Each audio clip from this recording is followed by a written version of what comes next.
This podcast is for educational purposes only and is not medical advice. Always talk with your licensed medical provider before starting or changing any treatment. Today we are diving into one of my favorite topics and honestly one of the biggest mindset shifts happening right now in the world of health and body transformation. Building muscle is officially the new weight loss hack. And no, that's not just a catchy line. It's the truth backed by science, by lived experience, and honestly by the simple reality that most people don't have a fat problem. They have a muscle problem. And once you understand this, everything about your health journey starts to make more sense. So let's talk about why muscle is suddenly center stage. For years, traditional weight loss advice was eat less and move more. Cut calories. Shrink yourself. Fight cravings. Exhaust yourself with cardio. And for a lot of people that worked for a little while. But what happened after that? The weight came back. The metabolism slowed down. The body felt tired. Hunger increased. Hormones got cranky. And everything got harder instead of easier. That cycle is not a personal failure. It's a biology problem. When you lose weight through calorie restriction alone, you're not just losing fat. You're losing muscle. And muscle is the very thing that keeps your metabolism alive, burning, and flexible. So losing muscle during weight loss is like firing your body's metabolic employees and then wondering why the company stops producing results. Muscle is active tissue. It is expensive tissue. It uses energy all day long, even when you're sitting on the couch, even when you're sleeping, and especially when you're eating.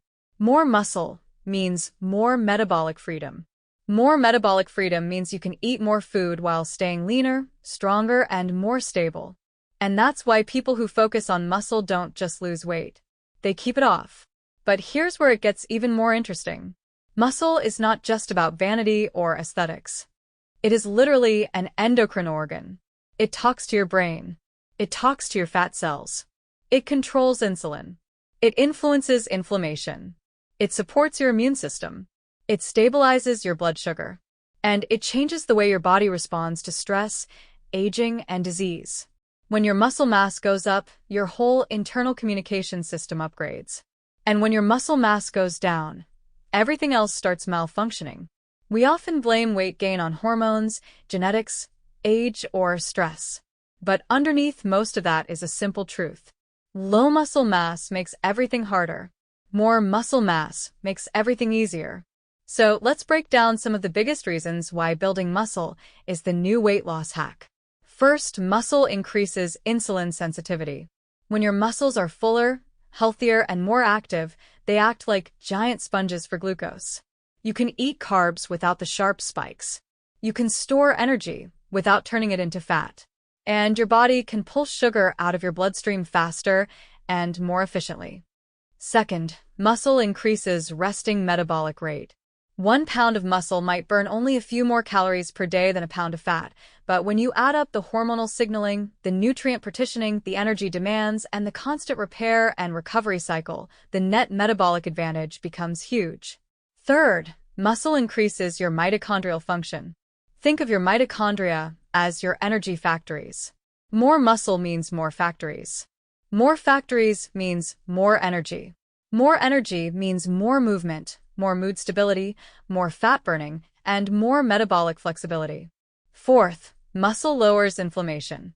Yes, lifts in the gym create micro damage, but that controlled stress actually produces anti-inflammatory signals.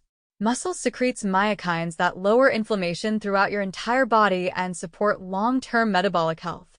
Fifth, muscle improves shape and aesthetics far more than simple weight loss ever could.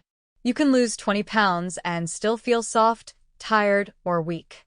But when you gain muscle, your body becomes tighter, stronger, and more defined even if the scale never moves.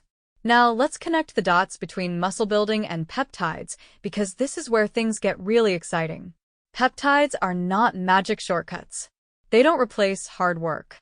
But they absolutely can accelerate the results you get from muscle building by improving recovery, increasing growth hormone signaling, boosting fat oxidation, enhancing sleep, speeding injury repair, and helping your body stay in an anabolic state longer. Let's start with growth hormone-related peptides like Sermorelin, Sermorelin, CJC without DAC, and blends that stimulate your natural growth hormone pulses.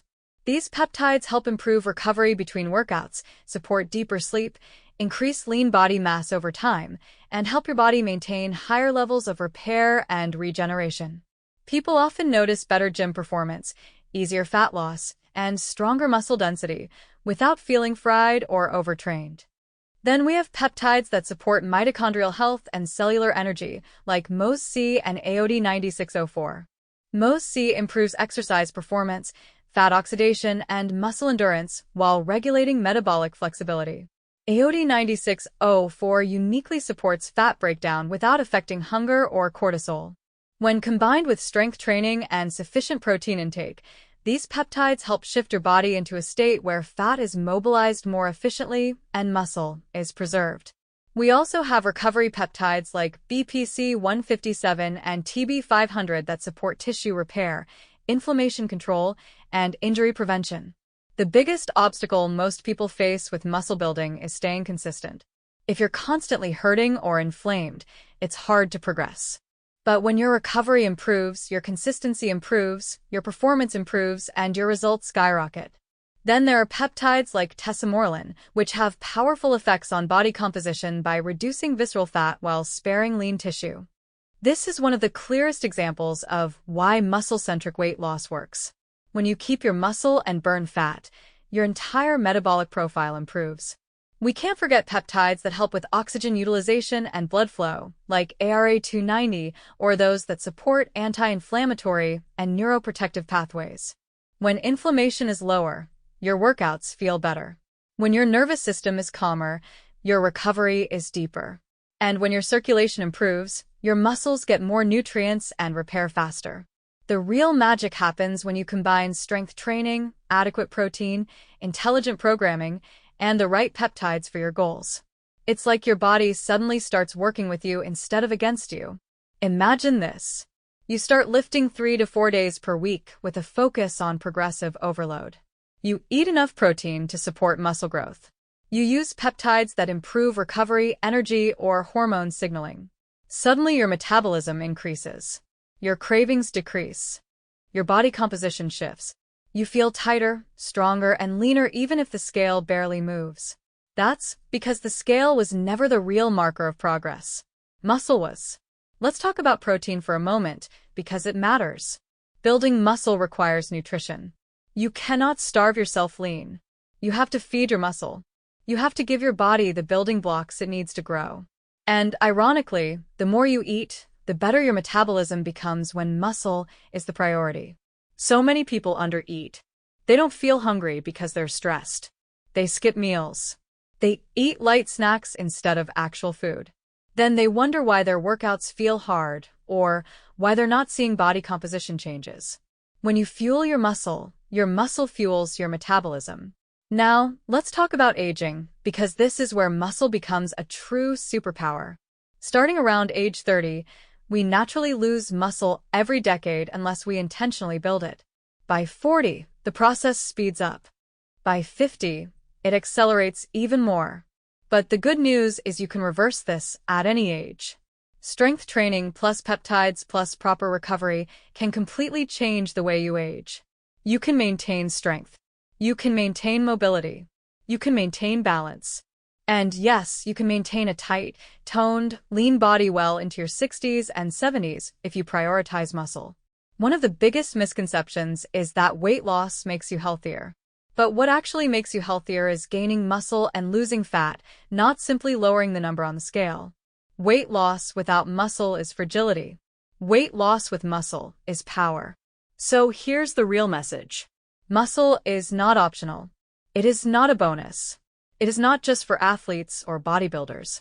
It is your metabolic currency, your hormonal shield, your anti-aging tool, your weight loss amplifier, and your long-term insurance policy.